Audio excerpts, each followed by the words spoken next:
Okay, it's even though it's talking after Jordan and Libya and so on is really well embarrassing in the sense that really I knew before, but obviously that the presentation show how this the problem for migrants for this country is something really huge compared with our numbers. So really, we feel that there is this strong difference, and we are aware, and obviously that. So really, take me that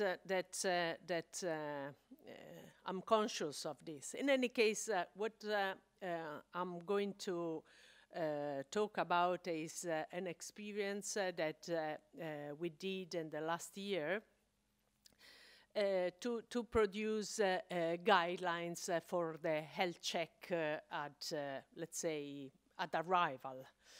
This came after a survey, 2 surveys that we did in European Union countries and in the Mediterranean countries, asking which countries are doing any screening or check for newly arrived migrants, and if they had any guidelines and so on. So actually there was in EU country 60% were doing the screening, while in the non-EU country all of them, and obviously this is also related to the numbers that they are receiving. But in terms of guidelines, both European Union and non-European Union were not really having guidelines, even though they were doing the screening. For Italy, also, it came very clear that the needs of having guidelines for this, obviously for the period where we had a large influx of migrants, but also because there was a need of standardizing the practice of doing. The different regions were doing different things, and somebody were doing nothing, some others were doing things completely unuseful. So we decided to go through these efforts, collaborating between different ISS, the National Institute for Migrant and Poverty, and the Italian Society for Migration Medicine. So the scope was to offer an evidence-based recommendation based on, with the aim of promoting appropriateness of what was proposed, to prevent unnecessarily or unnecessarily repeated assessment, because as I showed you yesterday, migrants arriving to Sicily are relocated all over Italy. So if every time they go through check and screening, it may be a waste for the system and efforts for the individual. And prevent to do this practice only motivated by the alarmism. So just do TB check to everybody, just to be sure to answer to the public that they are, or the media that are afraid of TB. So we set up the population. The population was all, so migrants in a general sense, including irregular migrants, asylum seekers, and so on, that in some way entered and met the Italian reception system. The purpose of the guidelines was to protect, obviously, the collectivity, the health of the collectivity, that can be of the Italian, but also of the migrants within the reception center. But also to protecting the individual health in terms of health emergency, but also chronic and degenerative disease at risk of exacerbation. And also to find some condition that can change also the reception path. For example, if you are a minor, or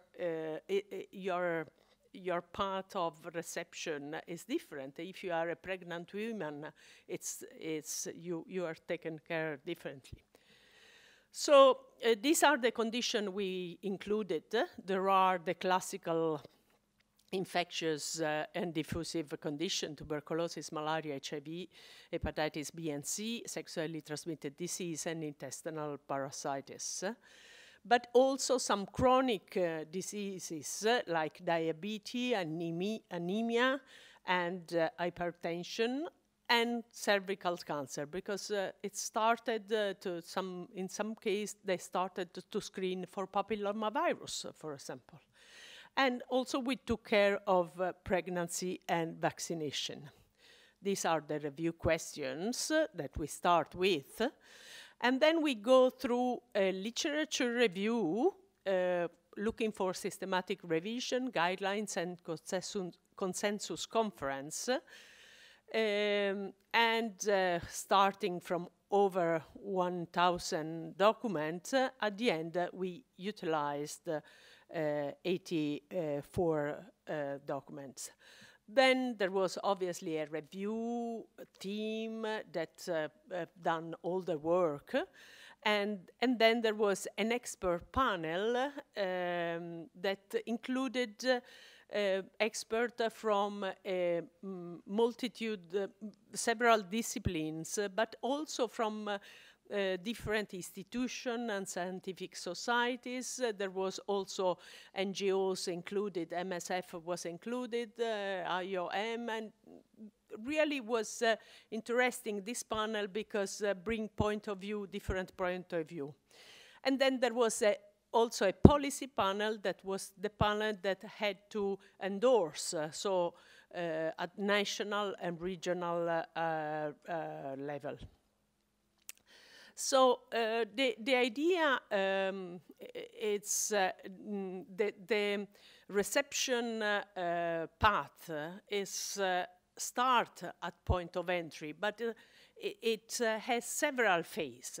So the idea is to have a modular approach from the rescue phase to the first reception phase, up to the second phase, the integration into the national health services that is done mostly in the secondary reception phase. And to provide a sort of health continuity perspective, trying to reduce the fragmentation and duplication. So these are the three phases we identified. So the rescue first phase, that it's really at point of entry or near the port where the migrants arrive. And at this point, we identified that just an initial medical evaluation with first-line detection of signs and symptoms that require emergency care. Then the migrants are moved to the first reception in terms of are not camps. We don't have camps, are holding structure, big, medium, or small. And in this one, we recommend medical examination with more in-depth detection of signs and symptoms, and medical anamnesis for communicable and non-communicable disease.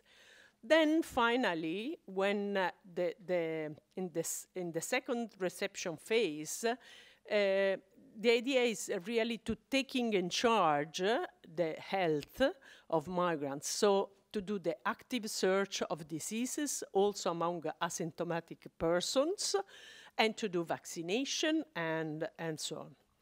So not all diseases are the same. Not all diseases need a fast assessment. So based on the epidemiological consideration, the utility of different strategies, the availability and sustainability of treatment and care, and on ethical consideration, we decide to do a diversified approach to different diseases. So, for example, first of all, we divide between active finding, case finding, and screening. You know the difference. One, you look for cases, looking for signs and symptoms, and are people that are symptomatic. So, but you are carefully looking for these cases. And we recommend this approach for TB, malaria, STDs, intestinal parasitis, and diabetes, anemia, and pregnancy test. So you look for symptomatic people. While for the screening, so that is the testing of people that are all the people, also the asymptomatic people, we decide to use this approach only for a certain number of people coming from endemic area or that exposed to risk factors, and for these conditions, so latent TB infection, HIV, hepatitis B and C, syphilis, chlamydia, and gonorrhea, strongyloides and schistosoma, and diabetes. Diabetes is in both because depending of the reception phase, you do the active case finding at the beginning, and then maybe you do the screening. Then for anemia and hypertension, we recommend a screening to everybody. It's quite not so difficult. And then for other conditions like cervical cancer and vaccination, we recommend to integrate into the national health routine services, not to do in the rush. It came like this. It's a small booklet just published in June. Now the problem is the implementation of this and the data collection to evaluate the implementation. So this is the next efforts.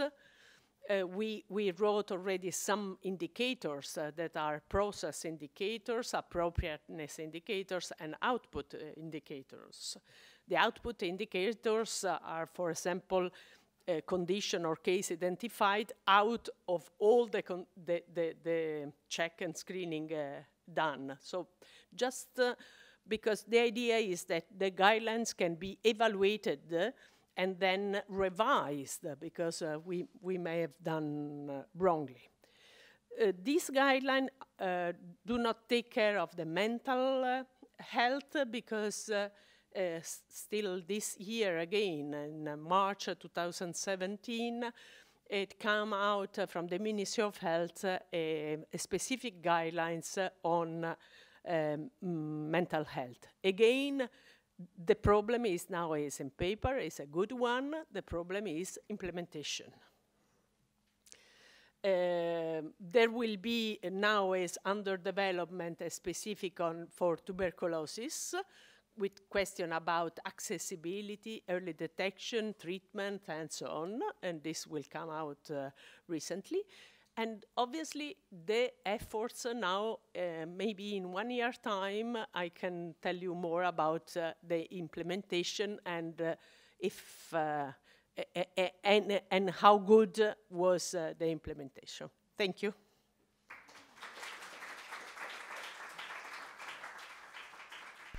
Thanks a lot. Is there any question or comment? Silvia. Ah.